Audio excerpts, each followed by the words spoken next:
guys, Kevin with On Point Pro Styles in Gainesville, Georgia.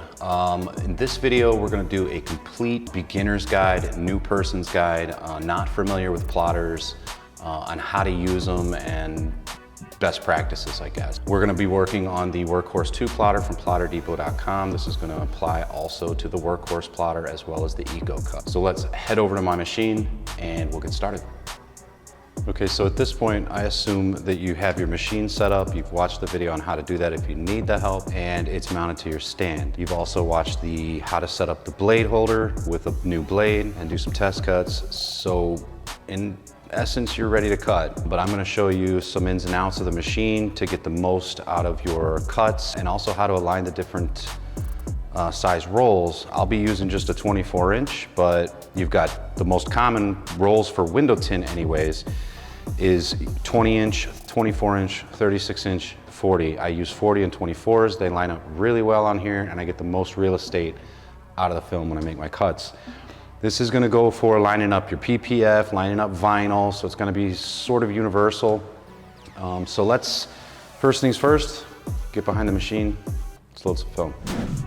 I'm gonna be setting up a 24-inch roll. A couple things to note, your media rollers. This is the spacing that I would recommend. You have 3 notches for the media rollers. You probably gonna wanna use the front notches closest to the machine, a little bit wider, but not too wide, so when the roll gets thinner and thinner, it doesn't fall through. So, and then too close of a position, if it yanks on the film, it's gonna drop the roll into the basket. So these are your pinch rollers. First thing you need to do is make sure that all of the tension is released via these thumb screws right here. Make sure they spin freely. You can check by turning them clockwise. When you feel it get tight, back it off until it's extremely loose, and do that on all of the rollers. So this is a static string, highly recommend. We all know tint can have quite a bit of static in it, and that could grab itself when it feeds back through. It can ruin your cut. So feed your film behind the static string. And what I like to do is pull a little film. I start with this far corner and I angle the tint so I can reach in with this hand, and then I guide this tint flat along the machine to pull it in. So loosen all your tension screws wherever it's gonna touch your film.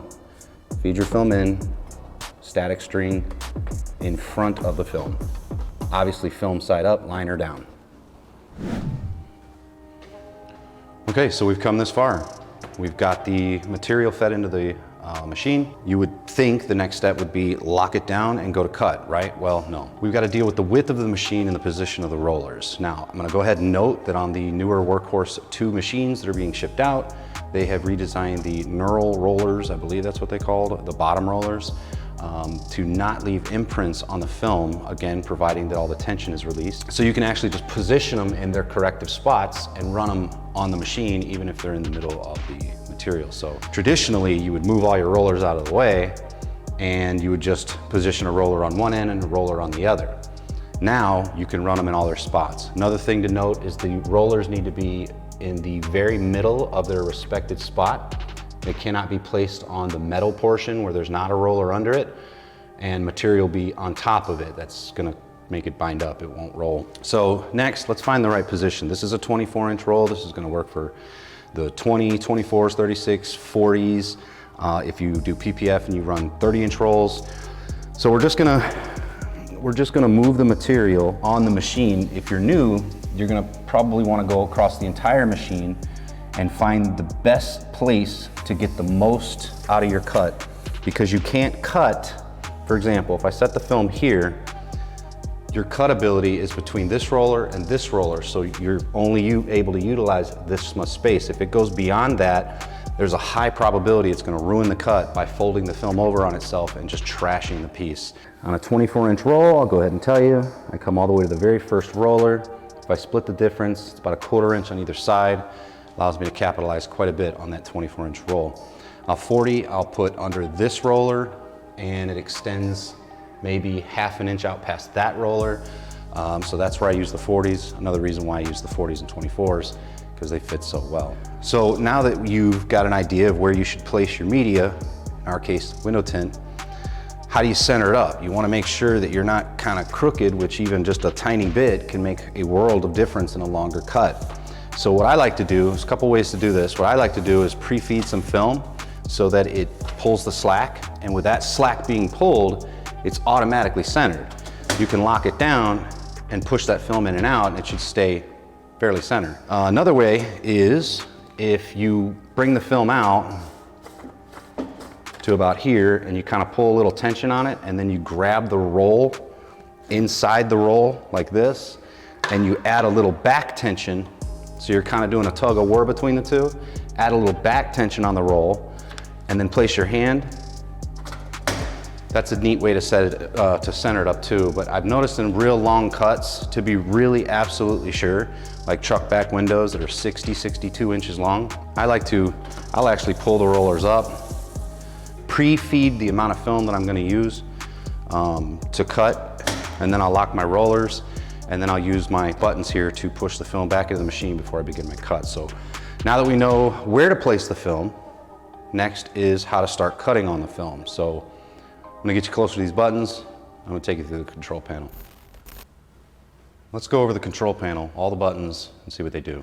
We have reset, option, set, test, laser, force left, force right, or actually force down, force up, speed buttons, up, down. You have on-off line, and you have the enter button. And then of course you have your display. When you turn the machine on, it's gonna show speed and force. That's another video. That's part of the blade setup process, so you should already have that set, running about a 252 speed if it's brand new to you. On mine's it's 420, but the faster you run the machine, in the event something goes wrong, less chance you have of catching it. So a lot can go wrong at high speed. So get familiar with the machine before you start bumping your speed up. And then your gram force is obviously how heavy a pressure. So let's start over here. Reset does exactly what it says. It's good for two things. Well, it's really best for one thing. If a cut goes crazy, you can hit that reset button,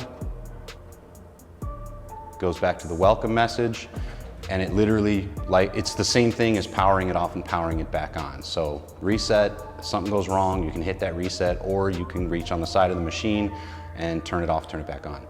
The option, there's no data, you'll never use it. And then the set button. Now this is a button that you have the ability to see what it is, like baud rate, your X and Y axis, your XP, YP calibration, which is done from the factory, so never change those. And then the version of the software you're using. So in the event you're ever on the phone with support, they might ask you what software version is on your machine. That's how you get to it. So hit your set button, just keep it on your speed and force. That's gonna be your main screen. Test function, I'm sure you've seen that in the blade setup video. That cuts a 1-inch square with a triangle in it so you can test weed the material during setting up the blade. Most important you're gonna be using is here. The laser, I skipped over it because we just don't use it. You'll never use it. It puts a little red dot, and I believe it's for calibration purposes or something else, I don't know, but we don't use it. So our speed up and down, obviously speed up is gonna change the speed, force down, which is left, force up, which is gonna change our force. You should have all that set already. Now, for us to cut, we have to move the carriage head to where we want it to go. So we're gonna hit our on-off button. It's gonna say move X, Y. The arrows now become the carriage head move and the film feed in and out. So left and right moves your carriage head. Where you put the carriage head is considered your 0-0 origin. That's where your cuts are gonna stop. That's where your cuts are gonna start and stay at that portion on the right side of the film. And every time a cut finishes, it's gonna reset itself back to that same spot. So you just wanna set that carriage head where you want it to start cutting and then do all your cuts. Your speed buttons in and out now become your film back and your film feed. Once you get it to where you like it, you want to start cutting there, you can hit your on-off or the enter button. Get in the habit of hitting the enter button. Another thing to note, the enter button. This will remember the settings that you put in it by setting your speed, setting your force, and hitting the enter button. By doing that, it locks in these settings, so when you cut the power off to the machine, come in, say the next day and turn it on, these settings are gonna be there. Now we have a better understanding of positioning your rolls, your different size rolls, where the rollers need to be, how to cut between the rollers, how to set up your carriage head, how to move the film in and out. Don't hit cut yet.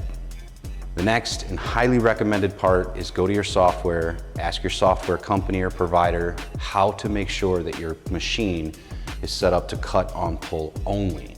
So what that means is, instead of the carriage head dropping, pushing material out while it's cutting and dragging material in and making one solid cut, we don't want it pushing the material behind the blade. There's a high probability, because of the thickness of this material, it can bind up behind that blade and you end up with a real bad crumply mess. Cut on pull means it takes the length of the next cut that you send to the machine and it pre-feeds that amount out, okay?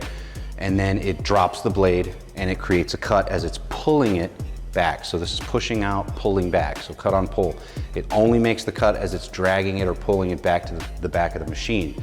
Much, much, much safer. If you don't know how to do it, if it's a software we use like Film Cut, reach out to us. We can show you how to do it. It's in other videos as well. And if you're not using our software, reach out to that company that you are using and ask them to make sure that that's set up if it's not already and you're not already familiar with that. So once that's done, cut on pull, it's in the proper position on the machine, tension's loose in the back, we understand how to use our panel, we've hit the enter button to make sure we're back on speed force. Now, pick your pattern and go to cutting.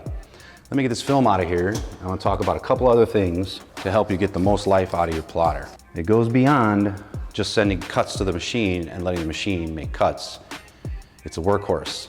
No pun intended. But it's not gonna work forever if we don't do some simple everyday maintenance to keep this thing running tip-top.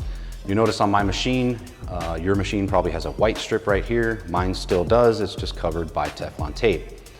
I took the decision to add a Teflon strip on top of the current cut strip so that I can better see if there's damage to the strip so I can replace it. If there's damage to your cut strip, you're not gonna get good cuts and you're either gonna have to use this method, get some tape, Gorilla Tape, or reach out to plotterdepot.com, get you a new cut strip. But check the cut strip often. If there's any damage to the cut strip, pull it, replace it. If you go through the film at any point in time during the setup or during your work, you've cut into that cut strip. If it went through the material, it's cutting into your cut strip.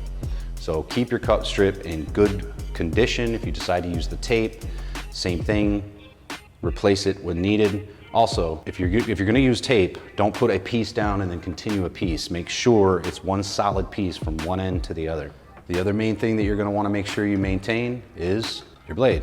So first thing first, as you're cutting, there's gonna be really tiny particles of dust that's gonna build up at the tip of your blade.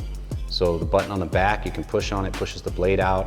You can hit some air on it to blow that out, make sure that it's cleaned out around the upper neck of the blade holder, as well as off the tip of the blade. Now be careful, it's very sharp, it's like a needle. I've actually jabbed my finger. The other thing too is make sure that you take the blade out. That's also how you replace it, by the way. Take the blade out, get you a little WD-40, just wipe this end of the blade to keep it lubricated, so that it spins freely inside this blade holder. As it's making cuts, it's spinning the blade so it's in proper alignment for it to make a successful cut. If it can't spin, you're gonna get really, really junky cuts. So keep that clean, keep your cutting strip in good shape, replace it when needed, keep the machine overall clean, and this thing's gonna last you a long, long time.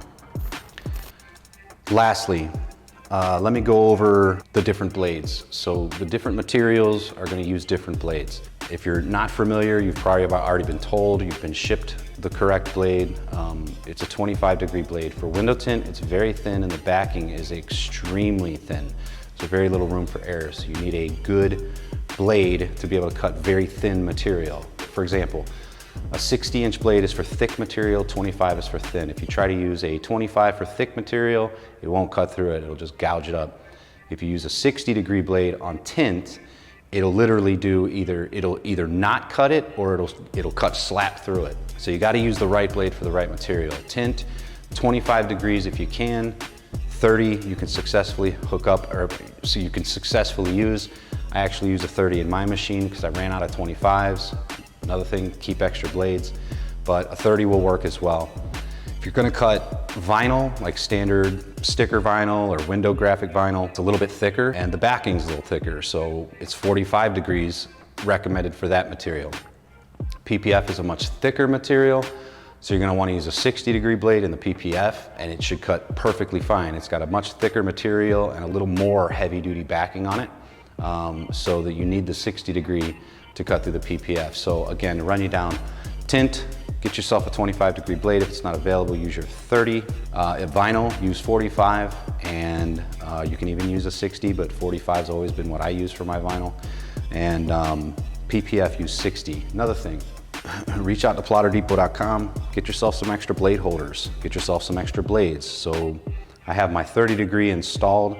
This is my 25-degree blade, but it's not in it because I ran out. Here's a 60-degree blade for when I cut PPF. I also have a 45-degree blade set up. So get you a couple of those. So all you gotta do is pull it out, drop it in, and obviously there'll be pressure settings that you'll change based on the material that you're using. So PPF uses a much higher force, but that's all part of the blade setup process. PPF video coming later as well. So anyways, this thing should last you a long time. All right, so that's the basics of the Workhorse or the Workhorse 2 plotter. It's making sure that you're utilizing the rollers properly, the tension on the rollers is set properly, your blade is being cleaned and lubricated on a regular day basis, and your cut strip is being maintained. With all that being said, it should be pretty successful, but those are the main key points. Oh, and cut on pull. I can't say that enough. Don't let your machine cut one continuous cut. That will cause you problems. And also, don't cut past your roller. Cut within the rollers, the far right, the far left. Any questions, reach out to me, Kevin, with On Point Pro Styles in Gainesville, Georgia. Reach out to Plotter Depot. They're happy to help. Thanks for watching.